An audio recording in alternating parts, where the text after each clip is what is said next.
Wine tasting is not some great mystery or talent that only we experts get to cultivate. You can do it too. You already have the skills you need to better understand wine. I mean, we smell and taste things every day. In a world where we're always so busy and distracted, wine tasting is a way to stop, slow down, and really meditate on what's in the glass. So here are a few basic skills you can practice regularly to become a better taster. Looking at a wine can teach you a lot about it. In general, you want it to appear fresh and clean. For a better view, you can actually tilt your glass sideways to peer through it. So if the wine is cloudy, off-colored, or even dirty looking, take note. That's a sign of either an old wine or it could even be spoiled.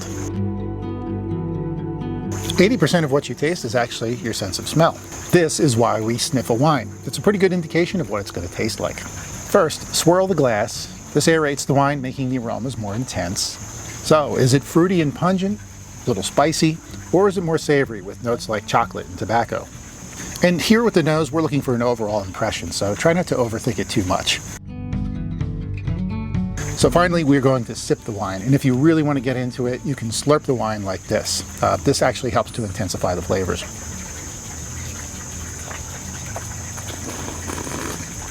One of the first things you're going to notice when you drink a wine is that it makes you salivate, and that's a reaction to the acids in the wine.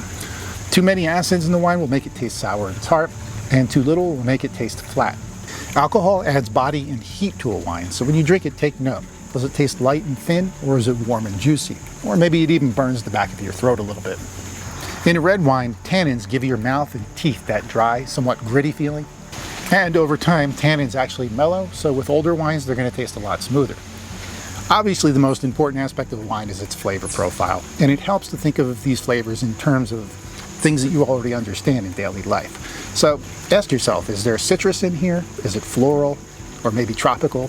And in red wines, you're going to get more berries and savory flavors and even herbal essences as well. Also, take note to see if there are any off or bad flavors in the wine too, because this could be a sign that it's spoiled. Lastly, after you swallow the wine, take note of how long the flavors linger in your mouth. You want the best parts of the wine to go on and on forever, and this is known as the finish. The main thing we're looking for when we taste a quality wine is balance or harmony. We want all those different elements to be present in just the right amount. So, after all is said and done, what matters most is your overall impression of the wine. Every fine wine should be like a great story. There should be a beginning, a middle, and an end. It should take you on an epic journey that builds with each sip. So I hope that little bit of information helps you to develop your tasting skills. And as always, I appreciate your input and thoughts, so feel free to share with me in the comments below this video. On behalf of WTSO, I'm Marc Supsic. Stay tuned for more videos like this in the future. Cheers.